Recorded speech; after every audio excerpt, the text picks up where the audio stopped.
Welcome to another exciting episode of the Talkshop. My name is Tak Money, and today I'm joined by a young Zimbabwean creative. And I'll let you introduce yourself. Welcome, Pat. Welcome to the show, and please introduce yourself to our audience. Hi, Tak Money. I love the young part. I am a young woman.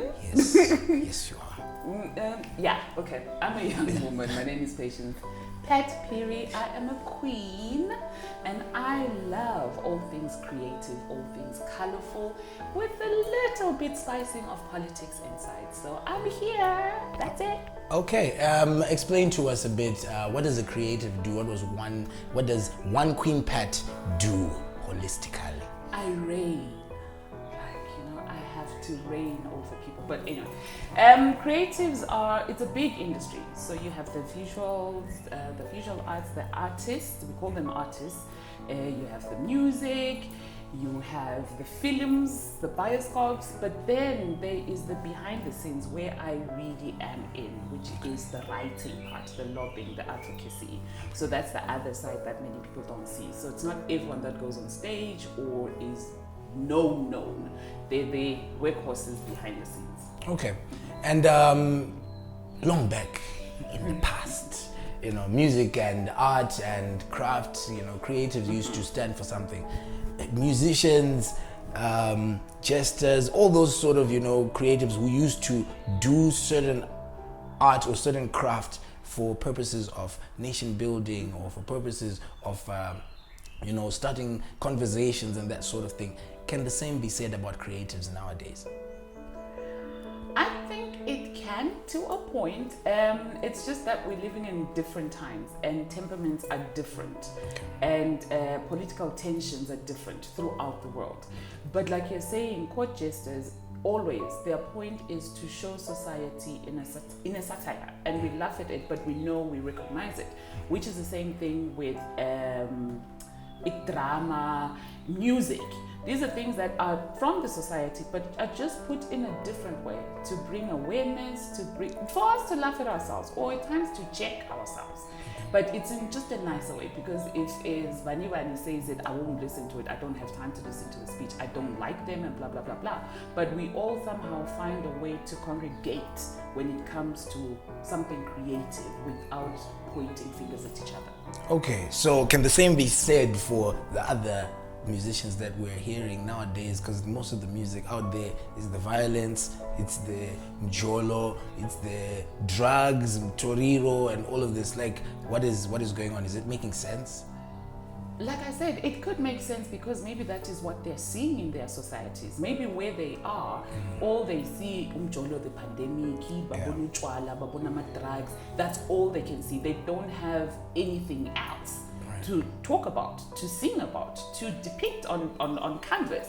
That's all that they see, because we're saying that they give us a glimpse into the society that they are in. They give us a glimpse of what they see. So we're seeing everything through their eyes. Okay. And as a creative, do you think that Zimbabwean politics needs shaping? And what role do creatives play in shaping this politics? First of all, I think there's always room for some shaping. I think our politics is like an overgrown tree. Okay. It needs a lot of pruning. And once it's pruned, it will start bearing fruit.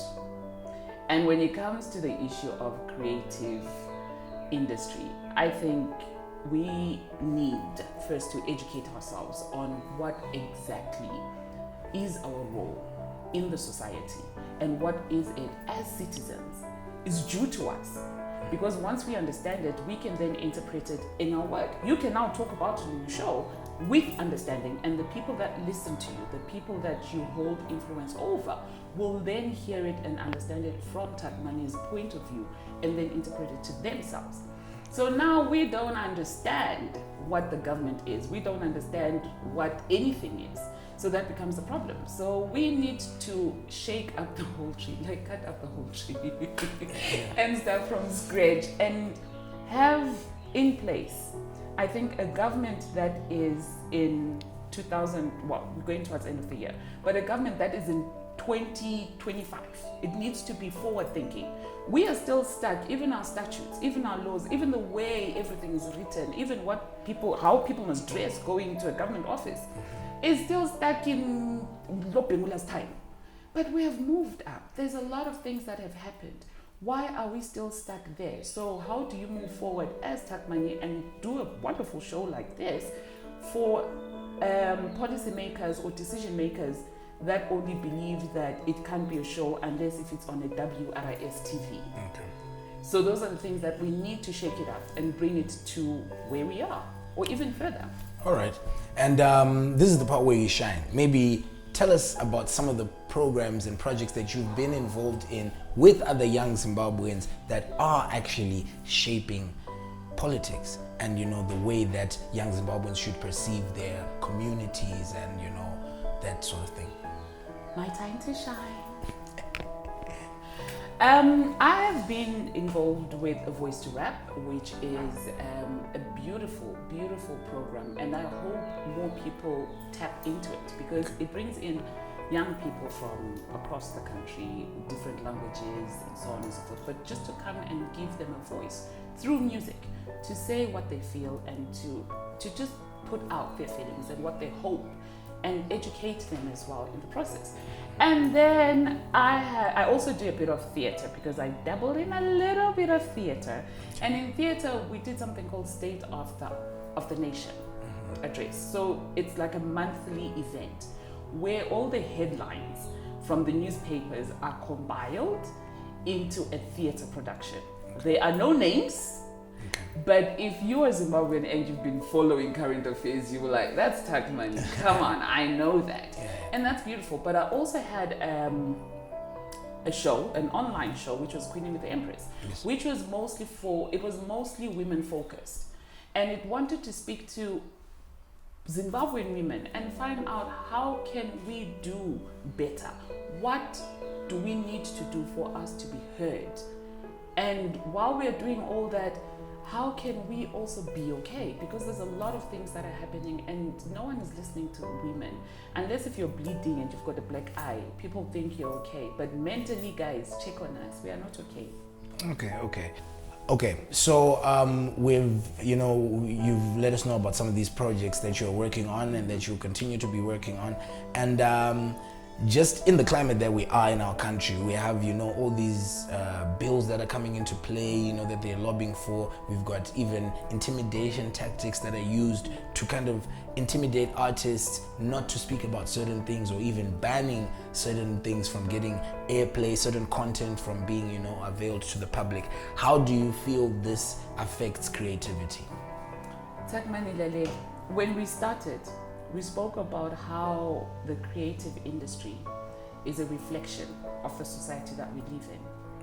So then I'll jump to when I say that as creatives, we need to know the laws that govern us.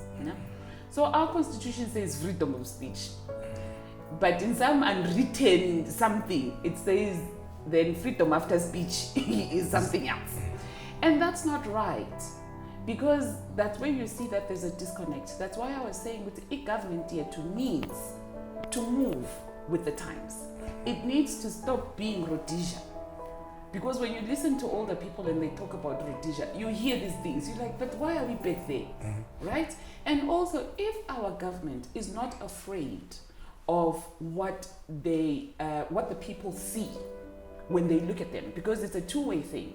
When they sit on their high tables in their leather sofas there, and we are sitting on the ground in the sun here, they see us this way. And they're like, my people love me because we're dancing and clapping. But they should also allow us to also give them our point of view from here in the sun, that I'm clapping because I want to go home. I'm clapping because there's a guy there with a gun. I'm clapping. So as long as we're saying, I can be the only one that can tell you what I think, and you can, it's not a conversation anymore. Okay. It's no longer a leadership. We are now ruling each other, and it shouldn't be like that. So I think there's a lot that needs to happen, and we also need to have a government that understands that actually you could learn a thing or two by listening to this person, by watching the show, by tuning in and listening to Takmani. You could learn that maybe you're failing here and there and do better. Okay. And then we have a lot of radio stations, privately owned and community owned radio stations that are now, starting to get licenses and that sort of thing. How do you think this is going to help the industry, the music industry, and the art, spoken word, and that sort of thing? So in my previous life, I worked for a radio station and I was a radio host. Okay. I've had many lives. But what I will say to you, it's not about the number of radio stations or TV stations that we have. It's about who owns them. Because we could have 3,000 and 25 and 62 and 35,000. It won't matter. If it's the same person who's drawing the strings, if everybody who owns a radio station belongs to the main one, and we're already complaining about the main one, what will we see going forward? What should happen is that if it's an independent radio station, it should be independent. What I would love to see, hopefully in my lifetime, is to have radio stations, community and commercial radio stations, even a national broadcaster. Because if there is competition, it also pushes people to do better. It ups the quality, but it gives even more people voices. Because now what we have is certain voices. You can't do this, you can't do that, you can't do this. But we need to open it up because people want to talk. Let people talk. Otherwise, if you force them into this little bottle, they'll just, and it won't be good. Okay. And let's talk about a little bit more about, artistic freedom, right, in Zimbabwe. Do you think there is artistic freedom? That's the first part of the question. Then the second part of the question is, can guitars and music, bring change to a certain atmosphere? Question number one. Answer. There is limited. I can't say there is no, I can't say there is. So I'll say there is a limited, like it depends, and your limit depends on the day and who you are, right? Can guitars and warawaras and djembes and whatever change? They can lead a revolution. Just the same way that a pen can. Because what we're saying is people will listen when there's music. Nelson Mandela, when he was arrested and everything was happening, South Africa was burning and so on and so on, there were concerts that were being held across the world. And they were raising awareness. And they did have an impact. When we were going through our own independence, you will hear about the music that came from it. Or Chinksi, or Simon Chimbetu, or Bani Bani. All these people were singing about that. And music does help. I think everything helps. There's no one main player. While a soldier and his gun can, but I think also women can. I think musicians can. I think artists can. We all just need to band together for a common cause and do the same thing. Okay. And any words of encouragement to, young artists out there who have stories that they want to tell, but, feel that all of these elements at play? What can you tell them? First things first, based on my lived experience, search yourself first. Are you doing it for the right reasons? Many artists want to be played on radio. Many artists want to feature on TV, but they don't understand what the responsibility is.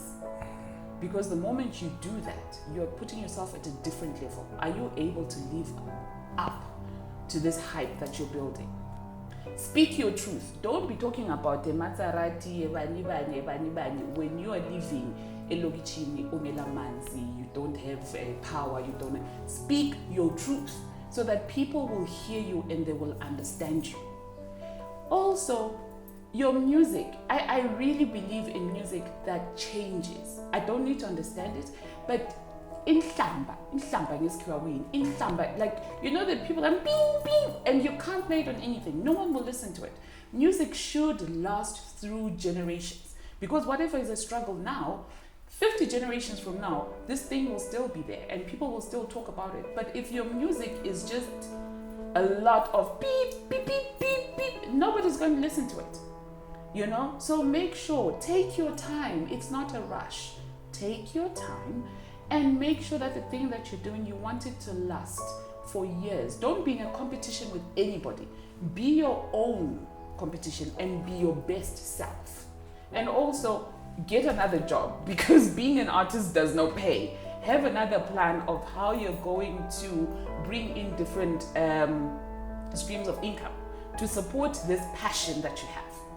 Don't just do the one thing, because if you do the one thing, then Tuck Money will come and say, I've got $100 for you. I want you to sing this. I want you to do this. You've not even educated yourself enough to read what a contract is or to demand a contract. Those are some of the things that you need to be careful about. So come into it with both eyes wide open.